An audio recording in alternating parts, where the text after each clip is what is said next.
মাহফুজ আলম তিনি একজন বিতর্কিত ব্যক্তি। এরকম বিতর্কিত ব্যক্তি কোনোভাবেই এই সরকারের উপদেষ্টা পদে বহাল থাকতে পারেন না। এই প্রশাসনকে বহাল রেখে, এই পুলিশ রেখে, এই গোয়েন্দা সংস্থা রেখে কোনোভাবেই রাষ্ট্র সংস্কার করতে পারবেন না। যারা ছাত্র নেতারা ছিলেন তাদের মতামত এবং পরামর্শকে গুরুত্ব দিয়ে একটি একপাক্ষিক সরকার গঠিত হয়েছে। এই অন্তর্বর্তীকালীন সরকারের উপদেষ্টা পরিষদ পুনর্গঠন করতে হবে। গণ অভ্যুত্থানের শক্তির মধ্যে বিভাজন সৃষ্টিকারী ব্যক্তি কি করে উপদেষ্টা পদে বহাল থাকে? আমরা তো এখনো রাষ্ট্র সংস্কার শুরুই করিনি। তাহলে প্রশ্ন যে আপনারা কবে থেকে রাষ্ট্র সংস্কারের কাজ শুরু করবেন? আমরা প্রত্যাশা করেছিলাম যে একটি বিপ্লবী সরকার গঠিত হবে, একটি জাতীয় ঐক্যের সরকার গঠিত হবে, কিন্তু আমরা লক্ষ্য করলাম যারা ছাত্র নেতারা ছিলেন তাদের মতামত এবং পরামর্শকে গুরুত্ব দিয়ে একটি একপাক্ষিক সরকার গঠিত হয়েছে।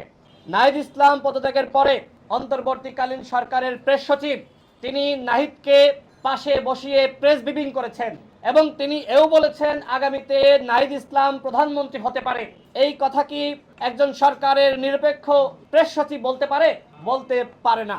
আজকে এইভাবে সরকার তার নিরপেক্ষতার জায়গায় প্রশ্নবিদ্ধ। এই অন্তর্বর্তীকালীন সরকারের উপদেষ্টা পরিষদ পুনর্গঠন করতে হবে। প্রয়োজনে নতুন নিরপেক্ষ সরকার গঠন করতে হবে। আমাদের হাইকোর্টের রায়ের মাধ্যমে তত্ত্বাবধায়ক সরকার ব্যবস্থা ফিরে এসেছে। জনগণ চাইলে আপনারা মতামত দিতে পারেন, গণভোট করতে পারেন, তত্ত্বাবধায়ক সরকার গঠন করেন। সেই সরকার বিপ্লবী সরকারের আদলে গঠিত হবে।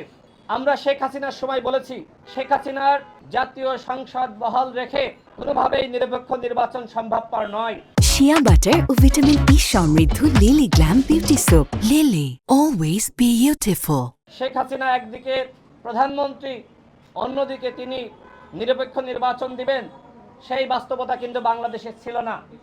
যে কারণে আমরা বলেছি যে সংসদ ভেঙে দিয়ে শেখ হাসিনা পদত্যাগ করবেন, তত্ত্বাবধায়ক সরকার ব্যবস্থা গঠিত হবে, এরপরে নির্বাচন হবে। ঠিক এখনো সেই একই দাবি করছি।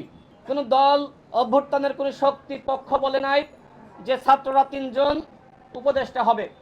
শুরুতে 2 জন উপদেষ্টা হলো, আর একজন মাহফুজ আলম তিনি ওই 2 জনের সহযোগিতায় প্রধান উপদেষ্টার বিশেষ সহকারী হলেন। এরপরে তাকে কি করা হলো? তথ্য উপদেষ্টার দায়িত্ব দেওয়া হলো। তথ্য উপদেষ্টাকে বলা হয় সরকারের মুখপাত্র। আজকে তিনি কিভাবে মুখপাত্রের ভূমিকা পালন করছে আমি একটু তার বর্ণনা করি। কখনো জামাত ইসলামের বিরুদ্ধে বক্তব্য দিচ্ছেন, কখনো বিএনপির বিরুদ্ধে দিচ্ছেন, কখনো গণ অধিকার পরিষদের বিরুদ্ধে বক্তব্য দিচ্ছেন। এই যে মুখপাত্র সাহেব, তার দায়িত্ব কি এই অনৈক্য সৃষ্টি করা?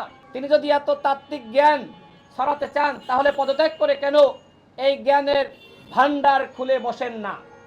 তিনি ইসলামিক শক্তিকে সহ্য করতে পারছেন না। আলেম উলামা মাদ্রাসা শিক্ষার্থীদেরকে নিয়ে ইতিমধ্যে কটাক্ষ করেছেন। এইভাবে অনৈক্য সৃষ্টি করছেন। এরকম নৈরাজ্য সৃষ্টিকারী, গণ অভ্যুত্থানের শক্তির মধ্যে বিভাজন সৃষ্টিকারী ব্যক্তি কি করে উপদেষ্টা পদে বহাল থাকে? আমি প্রধান উপদেষ্টার কাছে প্রশ্ন তুলছি যে আপনি কি তাকে এই দায়িত্ব দিয়েছেন? তিনি আজকে জাতীয় ঐক্য সংহতি পুরোপুরি ধ্বংস করেছেন। একমাত্র ব্যক্তি হিসেবে যদি কাউকে দায়ী করতে হয় আমি মনে করি মাহফুজ আলম তিনি একজন বিতর্কিত ব্যক্তি। এরকম বিতর্কিত ব্যক্তি কোনোভাবেই এই সরকারের উপদেষ্টা পদে বহাল থাকতে পারেন না। ইতিমধ্যে আমরা দেখেছি আওয়ামী লীগ সারা দেশে মাথা চাড়া দিয়ে উঠেছে। গতকাল তারা শেখ মুজিবের জন্মদিন উপলক্ষে সারা দেশে মিছিল। সরকার কি করেছে? গোয়েন্দা সংস্থা কি করেছে? আমরা আগেই বলেছি এই প্রশাসনকে বহাল রেখে, এই পুলিশ রেখে, এই গোয়েন্দা সংস্থা রেখে কোনোভাবেই রাষ্ট্র সংস্কার করতে পারবেন না। সরকারের উপদেষ্টারা বলেন যে 80% আওয়ামী লীগের পুলিশ। তো ভাই আপনারা এই 80% নিয়ে কিভাবে রাষ্ট্র সংস্কার করবেন? বিপ্লবী ছাত্র জনতা যারা অভ্যুত্থানে ভূমিকা রেখেছে তারা প্রশিক্ষণ প্রাপ্ত। এই বিপ্লবী ছাত্র জনতা তারা পুলিশকে, আওয়ামী ফ্যাসিস্টকে তারা প্রতিরোধ করেছে। আর কি প্রশিক্ষণের দরকার আছে? যাদের শিক্ষাগত যোগ্যতা আছে, সাহস আছে, সততা আছে, বিপ্লবে ভূমিকা রেখেছে, তাদের মধ্য থেকে 1 লাখ ছাত্র জনতাকে 1 মাসের শর্ট প্রশিক্ষণ দিয়ে তাদেরকে পুলিশ সহ বিভিন্ন বাহিনীতে দায়িত্ব দিতে হবে, নিয়োগ করতে হবে। আমরা সেই দাবি করছি।